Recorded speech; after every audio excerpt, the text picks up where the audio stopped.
Stroke यानी फालिज एक ऐसी कंडीशन को कहते हैं जिसमें दिमाग की ब्लड सप्लाई किसी वजह से मुतासर हो जाती है।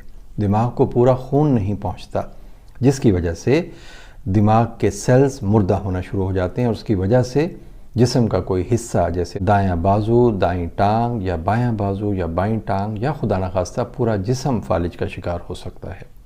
और एक्सट्रीम केसेस में अगर फालिज को फौरी तौर पे कंट्रोल ना किया जाए और पहले चंद घंटों में मरीज़ को फौरी तौर पे हॉस्पिटल ना पहुंचाया जाए तो बहुत बड़े नुकसान का अंदेशा होता है।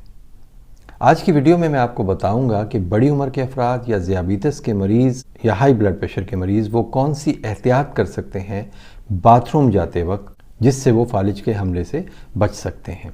पहली बात तो यह है कि डायबिटीज़ के या दिल के मरीज़ इन्हें कब्ज़ से बचना चाहिए।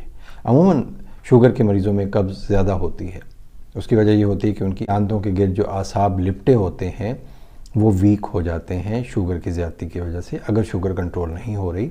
जैसे जिस्म के बाकी हिस्से हाथ पांव जलते हैं और हाथ पांव नमनेस का शिकार होते हैं या सुन्न होते हैं, इसी तरह आंतों के गिर्द जो आसाब लिपटे होते हैं वो भी प्रॉपरली काम नहीं करते, जिसकी वजह से मरीज़ की आंतों में हरकत उस तरह पैदा नहीं होती जिस तरह आम लोगों की आंतों में हरकत पैदा होती है बाथरूम जाते वक्त।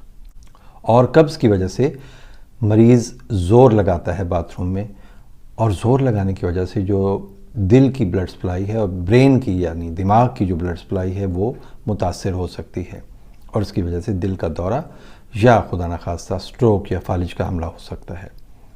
तो कब्ज़ के लिए शुगर के मरीज़ों को अपनी शुगर कंट्रोल में रखनी चाहिए। नंबर 2, फाइबर का इस्तेमाल करें, पानी ज़्यादा पिएं और एक्टिव रहें, इससे कब्ज़ नहीं होगी। अगर ज़्यादा मसला है तो कब्ज़ के लिए दवाएं दस्तयाब हैं जो कि डॉक्टर के मशवरे से इस्तेमाल की जा सकती हैं। तो पहली बात तो यह है कि बाथरूम में बैठकर ज़ोर नहीं लगाना ऐसे मरीज़ों को, ताकि फालिज के हमले से बच सकें। दूसरा मसला यह है कि sudden change of body temperature. अब ये किस तरह होता है? मरीज़ बाथरूम में नहाने के लिए गया, शावर खोला, सर पे फ़ौरन पानी डाला और पता चला कि खुदा न खास्ता मरीज़ को फालिज का हमला हो गया है।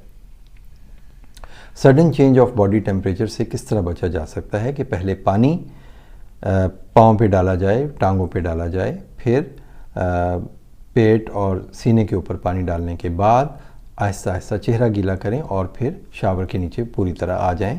इससे sudden change of body temperature नहीं होगा।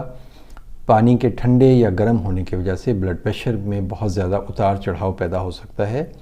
फौरी तौर पर अगर आप अपने जिस्म पर ठंडा पानी या गर्म पानी डाल लेंगे तो जिस्म इसके लिए तैयार नहीं होता और जिस्म के ब्लड प्रेशर में फौरी तौर पर तब्दीली आती है जो कि फालिज के हमले का बायस बन सकती है। तो इस सिलसिले में भी ये एहतियात सिर्फ करें कि एकदम शावर के नीचे ना चले जाएं, बल्कि पहले जिस्म के बाकी हिस्सों को सर के अलावा गीला करें और उसके बाद सर को गीला करें। और आखिरी बात यह है कि नहाते वक्त बहुत ज़्यादा एहतियात करनी चाहिए बुज़ुर्गों को, ख़ास तौर पे कपड़े तब्दील करते वक्त भी, कि वो गिरने ना पाएँ। स्लिप होने की वजह से फ्रैक्चर्स का भी ख़तरा होता है और दूसरा अगर खुदा न खास्ता हेड इंजरी हो जाए, हेड ट्रॉमा जिसे कहते हैं, तो फिर दिमाग की जो ब्लड वेसल्स होते हैं वो रप्चर कर सकते हैं और उसकी वजह से दिमाग में हैमरेज हो सकता है, जिसकी वजह से फालिज हो सकता है। तो ये चंद एहतियातें हैं कि कॉन्स्टिपेशन यानी कब्ज़ ना होने दें। Number 2, sudden change of body temperature यानी कि नहाने का जो पानी है उसका टेम्परेचर अच्छा होना चाहिए और उसको एकदम से अपने सर पर ना डालें। और तीसरे नंबर पे ये है कि गिरने से एहतियात करें। अगर आपके घर में बुज़ुर्ग हैं, अगर आपके घर में शुगर के, हाई ब्लड प्रेशर के और दिल के अमराज में मुब्तला कुछ मरीज़ हैं, तो आप उन तक ये वीडियो शेयर कर सकते हैं और आप उन्हें बता सकते हैं कि वो किस तरह फालिज के हमले से बच सकते हैं। अपना बहुत बहुत ख्याल रखिएगा और मुझे अपनी दुआओं में याद रखिएगा।